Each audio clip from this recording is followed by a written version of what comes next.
Hello. Hello. Thank you very much indeed. Thank you.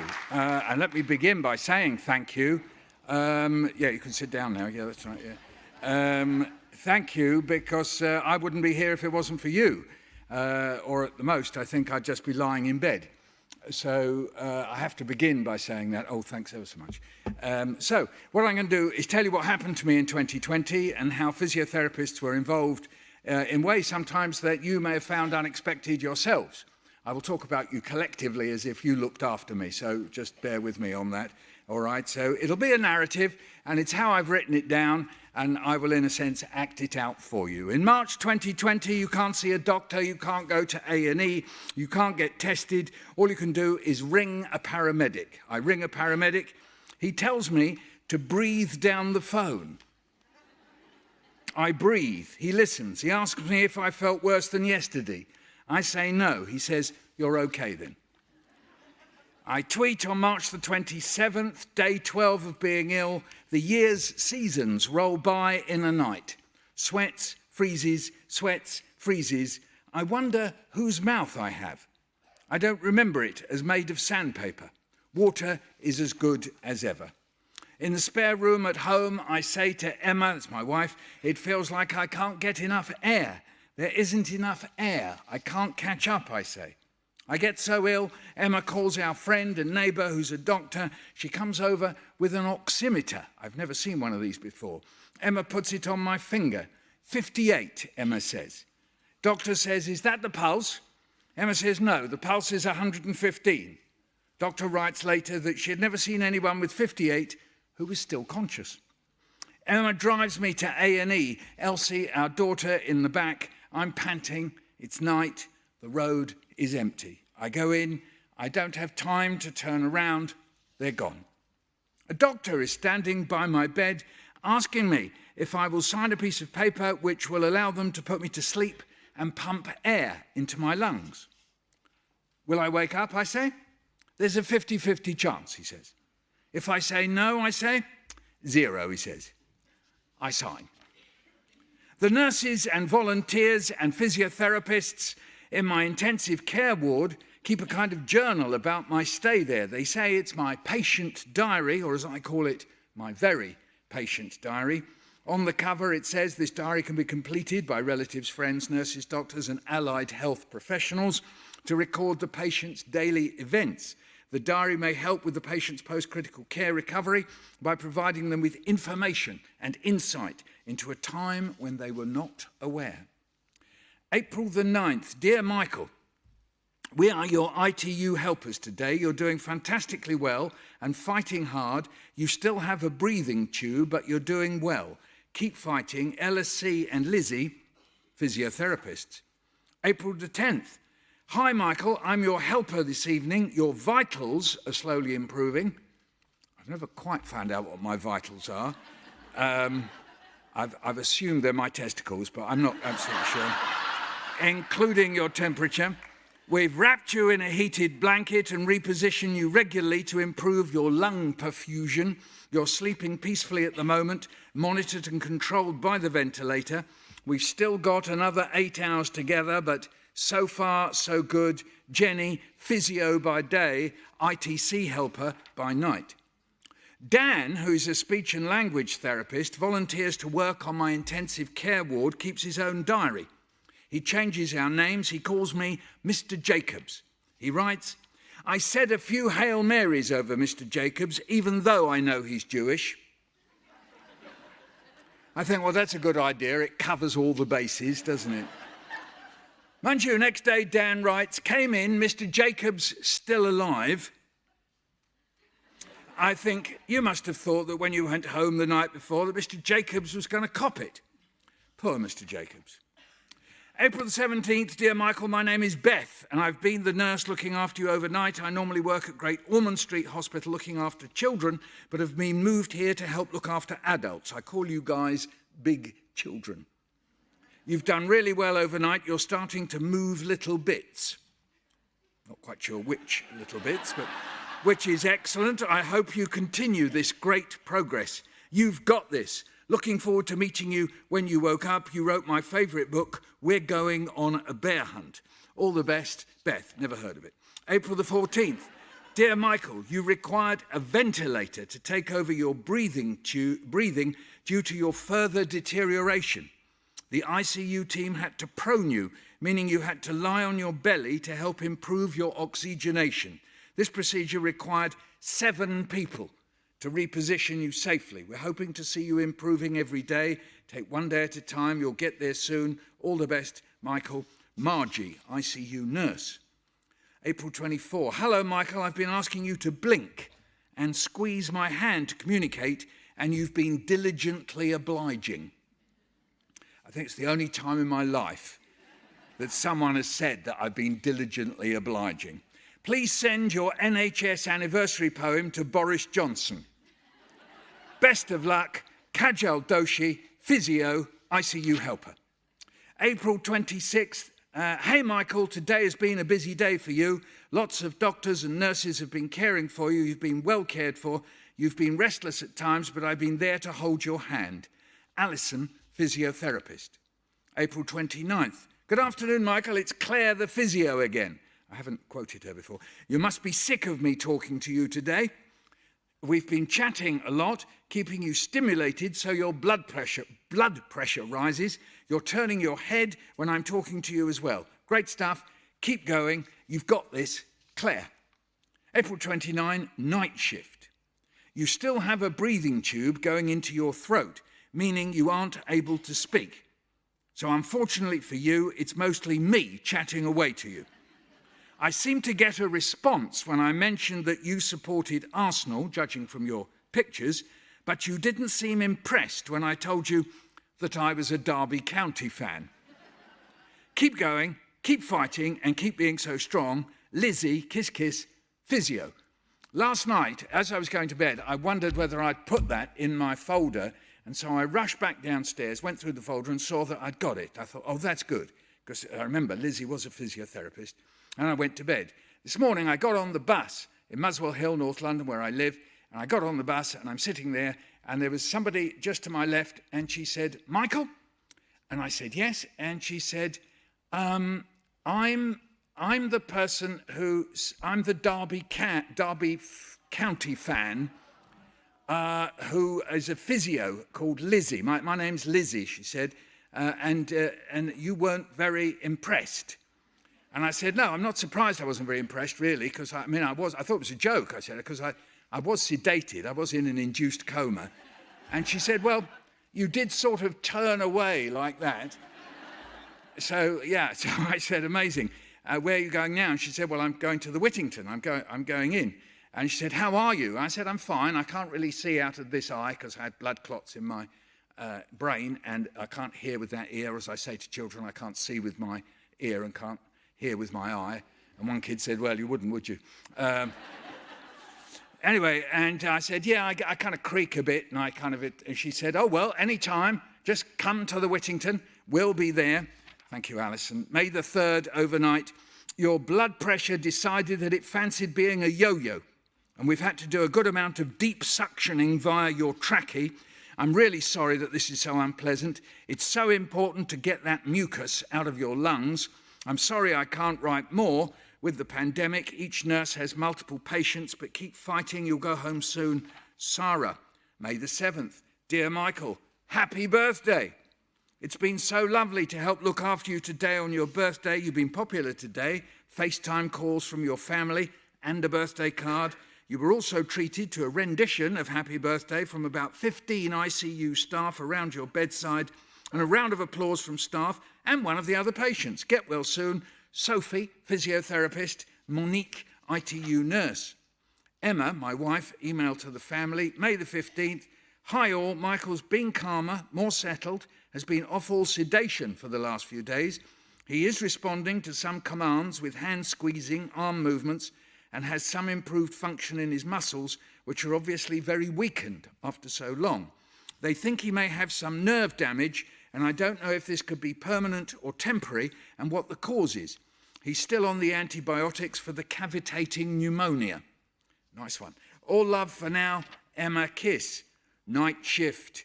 Dear Michael, it's Natasha again. Although you can't voice yet because of the cuffed trachea tube, you have been able to indicate yes or no, and with a combination of guesswork and your expressive non-verbal communication skills, no idea what that is, you're able to ask some questions and make comments. There have been moments when you've been distressed and needed lots of reassurance. This is completely understandable. Being in ITU under the current circumstances can be incredibly disorienting and traumatic. I wish you safely home soon. Natasha. Emma, email to the family. May 17th. Hi all. At short notice today, the hospital allowed me to visit Mick. That's me. They wheeled his bed out onto the 4th floor where there's a great view of London so I could sit with him. And I played him all the little messages you recorded for him, and he definitely responded to them. He also now has had a negative COVID test. Bloody hurrah. All love, Emma, kiss. Hi, Michael, May the 18th. You've been trying to tell us a few things, but we haven't been able to understand, and that's been very frustrating for you. But you've told us you're comfortable, and you've stayed positive in spite of it all. Keep fighting, it'll all be worth it. Dan, same one again, speech and language therapist. May 21. Dear Michael, talking to you this evening, you're expressing how you've had to relearn many things as you recover from your illness. This is true, but remember to give yourself the time to do this. You'll get stronger day by day.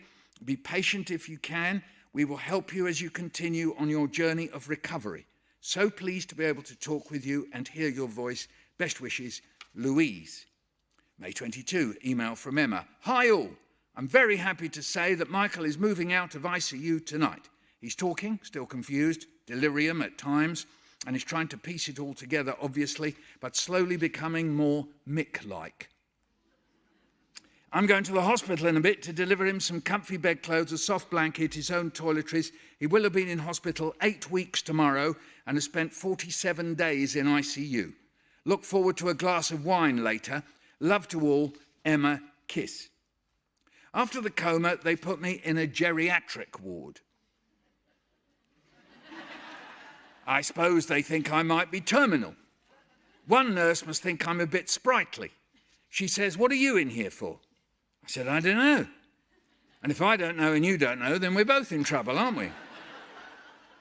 A nurse stands by my bed and says, you're on puree. It says so over your bed. What do you want? And I say, what have you got?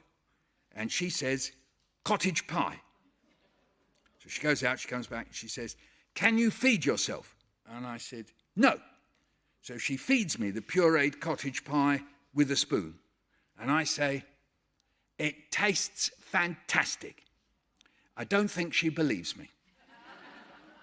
I don't suppose many people have said that her pureed cottage pie is fantastic. I say, thank you for that, and thank you for feeding me. And she says, yeah, well, that's my job. One nurse says, you were in intensive care. And I think she means I was cared for intensively. Another nurse says, you were ventilated, and I think she means that they kept the windows open. Another nurse says, you were intubated, and I think she means I was incubated, because I was very cold. So I don't know that I've been in a coma for 40 days.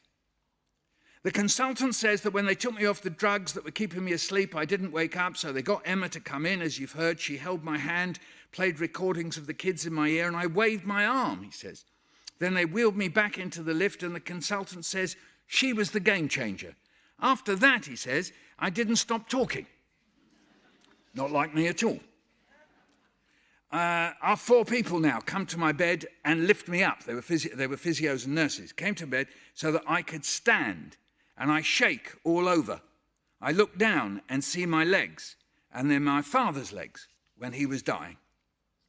A psychologist comes, he says, we filled you up with mind-changing drugs. You may have frightening hallucinations. I said, I dream I'm at a German Christmas party. I keep dreaming it. I can't move. Then they throw berries in the air and they explode. Boom. And then we all sing, Stille Nacht, Heilige Nacht. He says. In the geriatric ward, I shrink down to a body that they test. Bits of a body they test, a body in bits, eye, toe, ear, ribs, tongue, tailbone, eye, toe, ear, ribs, skin, lips, ribs, eye. That's what I am, a body in bits. One night on the phone in the geriatric ward, I say to Emma that when I come home, I'd better live upstairs so that I can crawl to the loo.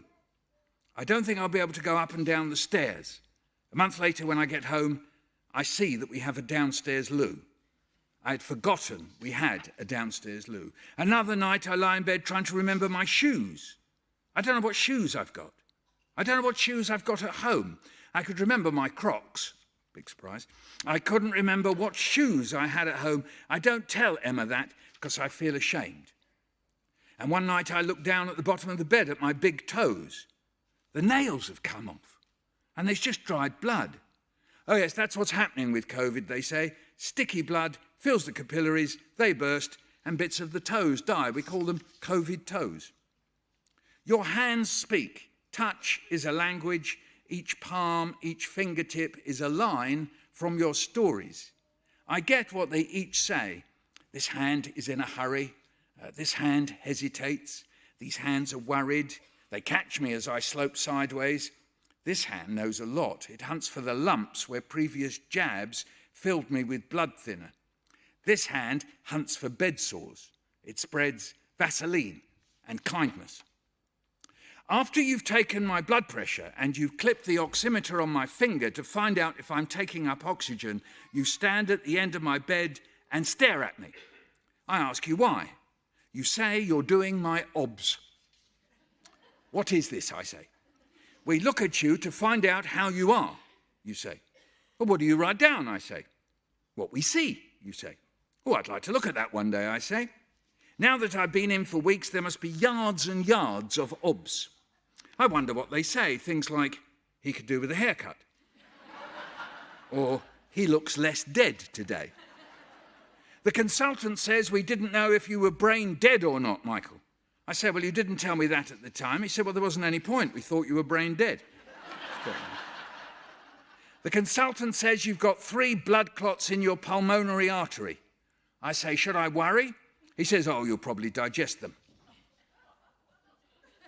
I think of clots like scabs. On camping holidays, me and my friend Mark used to eat our scabs. Maybe it'll be something like that. We think we know who we are. There's the mind, and there's seeing our body and feeling it as it does its bodily things. Then you get ill, and doctors and nurses start reading stuff inside you. Liver, kidneys, spinal column. You knew they were there, but you couldn't read them.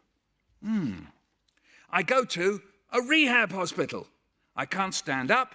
I can't walk. The physiotherapists and occupational therapists tell me that they'll get me walking in 3 weeks. I don't believe them. At the rehab hospital on the first day, a guy who's been in the Greek army comes to my bedside, claps his hands together and says, 1, 2, 3, let's go. And I say, go where? I can't move.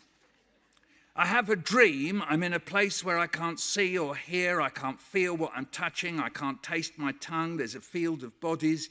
We stare with eyes that can't see. I'm under bodies, but I tug on legs and heads and get free. I look back and see 10,000 elbows, hips and knees. They belong to people, and I don't know why I'm not one of them. I learnt to walk when I was 1. I learnt to walk when I was 17 after a car accident. I'm learning to walk again. Now I'm 74. 3 times. Seems a bit excessive.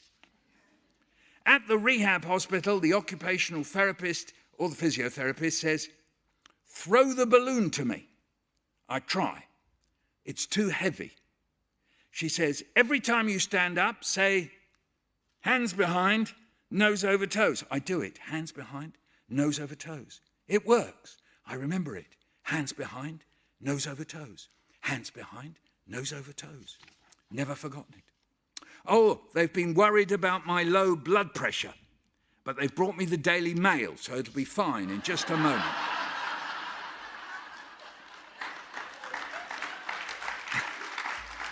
A therapist comes to my bed and says, "You had a tracheostomy, so you have to be careful about what you eat, Michael. You can't eat raisins," she says. But some days that's all I eat, I say. I tell children in schools, my name is Michael Raisin.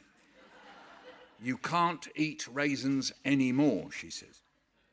They say your voice is very feeble. You need voice therapy. After all that time in a coma, your diaphragm's forgotten how to work. They say I have to sing down a plastic straw so that it blows bubbles, and then trill through my lips.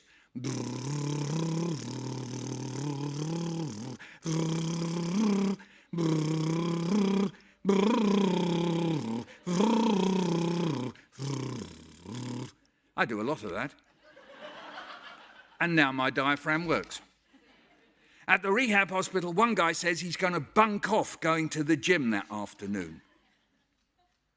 I lie in bed, wondering, what is he bunking off from? Is he bunking off from himself? They give me a stick. I call it Sticky McStick. It helps me walk. I love Sticky McStick. But then a physiotherapist says that I've become stick reliant. So I have to throw away Sticky McStick. The first time I walk to the toilet without Sticky McStick, I sing "Search for the Hero Inside Yourself" to get me there. I sit on the loo and think, I wonder how many people have sung "Search for the Hero Inside Yourself" to get themselves to a loo. Yes, occupational therapists and physiotherapists have helped me to help myself. It wasn't their job to train me. They taught me how to own my own body, how to listen to it, how to learn from it, how to work it so that it can work. I was bad. I took a wrong turning in life. I got old. I didn't mean to get old. Perhaps someone led me astray. Perhaps I was weak. I got into bad ways and I kept doing it, kept on and on being old. I'll always be grateful to people who saw a bit of good in me in spite of everything. I'm glad to have been given a second chance.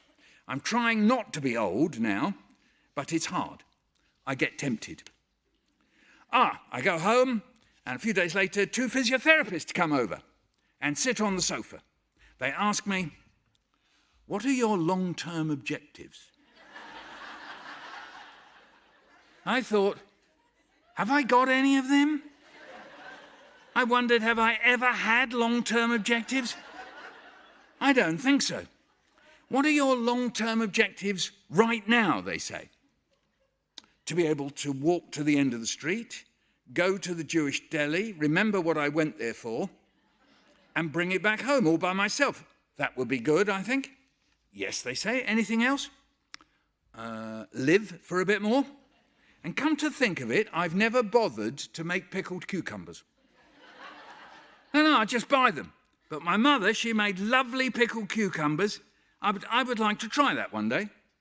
You're doing very well, you say. I've discovered that some people think that over 70s are dispensable. Or they think that if we die, there's more chance that they'll be saved. I walk into walls. The edge of the table is nearer than I think it is. I pour, but miss the cup. I miss the bottom step. You call Emma from the living room. I go and look for you in the bathroom. The cats aren't stuck in the cupboard. They're stuck in the loo. I hold banisters.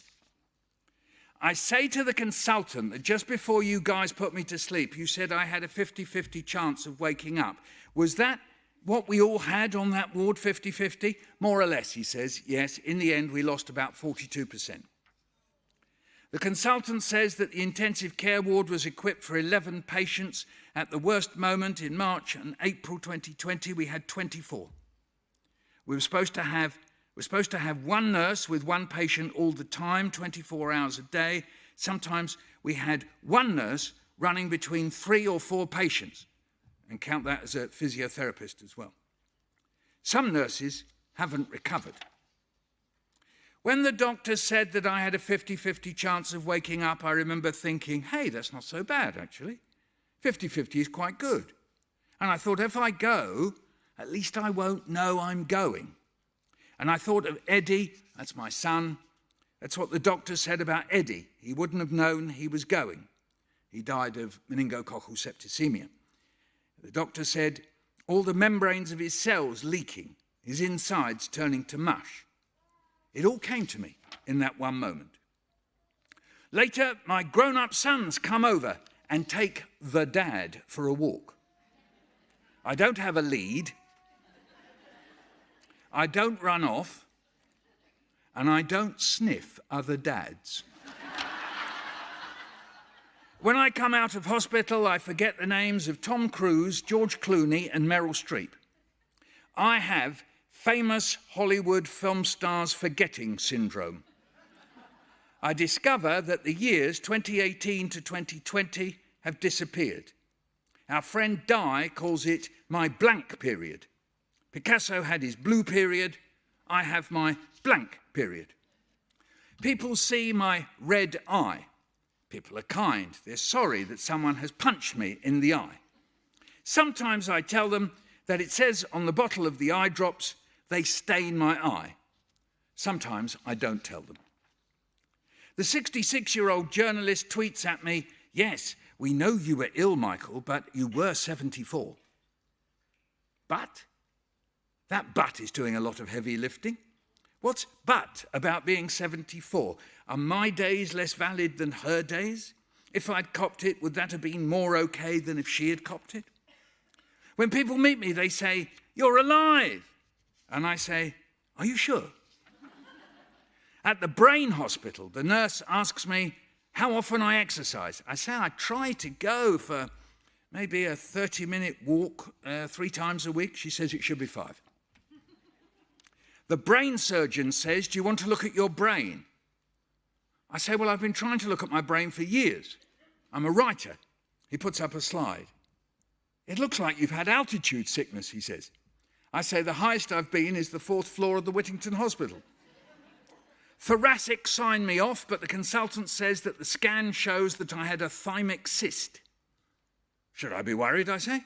No. Why is it there, I say? I don't know, she says. Well, where's it come from, I say? No, it's more like it's never gone away, she says. Oh, okay, I say. How long were you in that coma for, someone asks me. 40 days, I say, about 40 days and 40 nights. It's a bit biblical of me, wasn't it? Mind you, I mean, thinking of Noah and the rain, I mean, I wasn't on a boat, and I'm not actually Jesus. I know he was Jewish and I'm Jewish, but anyway, never mind. But I wasn't on a boat, and there weren't any animals with me, and my name's not Noah either. And then I tried to think of Noah's wife's name. Mrs. Noah? And my wife wasn't with me. I tell children about this. What was Noah's wife's name, I ask. And one girl said, Stephanie. You get used to the body you've got. You know it. You may not have words for it, but you have pictures of bits of it and how the bits move. One bit says, hi, I'm your back. This is how you bend. Hi, I'm your mouth. This is what your teeth feel like. Hi, I'm your legs. This is how you walk. It's your body in your mind. Then a big thing happens and your body changes. You've got a new body bits, and your mind struggles to know it. To start off with, it doesn't want to. You don't want to know your new body. You don't want your new body. What you really want is your new body to go away. Then slowly you start to find out ways to get to know it. You can try not to, though, but it won't make any difference because it'll still be there saying, hi, I'm your new body. It doesn't walk away. It's always with you. You have to get on together. I'm asked to speak at an anaesthetist's conference. I stand up to speak. I say, I'm glad to be here. I think about it. I'm glad to be here in this place with you, but I'm also just glad to be here. You've asked me to speak for an hour about what it was like being in a coma. But one problem, I don't know. I don't know what it was like. You did a great job. Actually, if I did know what it was like being in a coma, you would have done actually a crap job. So that's it, really. Thanks. And then I sat down. I'm not who I was. I try not to be sad about that. Grief is being sorry that things aren't the way they were. Things not being the way they were is grief. Yet nothing is the way it was. Even in grief, we see that we are part of all things becoming different. I said to Emma, the physiotherapist, not my wife, I said to Emma, the physiotherapist at the rehab hospital, that I didn't think that I would be able to do a show to hundreds of children in a theatre again. She said I would. I thought that was nice of her to cheer me up. This year, I do a show for hundreds of children at the Queen Elizabeth Hall. A woman with her kids asked me to sign a book. It's me, she says. It's Emma, the physiotherapist. I will stop there for the moment. Thank you very much for listening. I was going to tell you a little bit. I've done a book for children called Sticky McStickstick. And it's a tribute to you folks. It's all about how you taught me to walk. So I don't know whether I've got time. How are we doing for time? So you can't see the wonderful, wonderful pictures by Tony Ross. So I'll just read it to you. I was ill. I was so ill I couldn't get up. There we are. I'll just show you. You might be able to see a little bit. We need a visualizer, really, don't we? I was so ill I couldn't get up. One day, 3 people came to my bedside and said, "Today we're going to get you up." They lifted me up, one on one side, one on the other, one behind. I gasped. I panted. My legs were shaking. I pleaded with them to let me get back into bed. Please let me go back to bed. They let me. The next day they came to my bedside again and said, "We're going to get you up." I gasped and panted. They put a frame in front of me and asked me to hold it. I did. I was still gasping and panting. I held onto the frame. I've missed out the bit where you gave me Ted socks. I hate you. I hate Ted socks. I didn't put that in the book, you'll be pleased to know. They said, "See if you can move the frame forwards." I did, just a tiny bit, but I gasped and panted some more, and they put me back to bed. The next day they said I should see if I could get from the frame to a wheelchair. All 3 of them helped me. We did it. I liked the wheelchair. I wheeled round the room and the corridors. Tony Ross has pictured me knocking down somebody. It's quite brutal. I looked out the window. It was the first time I'd seen outside for 2 months. I saw a man go into his house. I saw cars pass. I saw a woman come out and water her flowers on her balcony. They put me back to bed after that. The next day they said we were going to the gym. The gym? First on the frame, then in the wheelchair, then off to the gym. At the gym they said they were going to teach me how to stand up by myself. They said, hands behind, nose over toes. And I did it. The next day they said they were going to teach me how to walk between parallel bars. They did. The next day they said they were going to teach me how to play football between the parallel bars. They did, and we played with a balloon, kicking it to and fro. I learnt how to walk down the corridor using the frame. After a few days later, they said I had to give up the frame. I had to use a stick. I was scared. I thought I would fall over. I called my stick Sticky McStickstick. I loved Sticky McStickstick. He helped me walk. Move the right leg, stick down on the right. Move the left leg, stick down on the right. Move the left leg, move the right leg. Over and over again. Then they said I had to learn how to climb the stairs. No, not the stairs. I was gasping and panting all over again. The stairs were the hardest thing of all. But now I could walk about the corridor with Sticky McStickstick. One day a man came and said that I was using the stick too much. I had to learn how to walk without a stick. So I tried it. 1 step, then 2 steps, then 3 steps. I was afraid that I would fall over, but I didn't. I thought I would try to walk from my bed to the toilet without Sticky McStickstick, very, very slowly. I did. I did it. I was very, very proud that I'd done that all by myself. I looked back at Sticky McStickstick by my bed. I felt sorry that I'd deserted him. Then one day they came to my bed and said that I was going home. I asked if I could take Sticky McStickstick with me. Yes, that was okay. When I got home, there was my lovely family. Everyone watched to see if I could climb the stairs. I could. They watched to see if I could get to the toilet by myself. I could. They watched to see if I could make a cup of tea. I could. Sticky McStick-Stick watched me too. But sometimes he played hide and seek. So there's various pictures of Sticky McStick-Stick hiding under the cat. It was wonderful being home with my family. I practiced walking around the garden. I practiced walking to the shops. I did mini squats and stretches. I can climb the stairs without holding the banister. I can make a cup of tea without leaning on the cupboards. I can walk to the park to meet up with my son, his wife, and my granddaughter.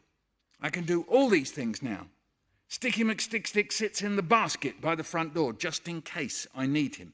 I often look at him on the way out, thinking of the time when he helped me to learn how to walk. And he reminds me of the kind people who taught me all those things right from the time I couldn't even stand up.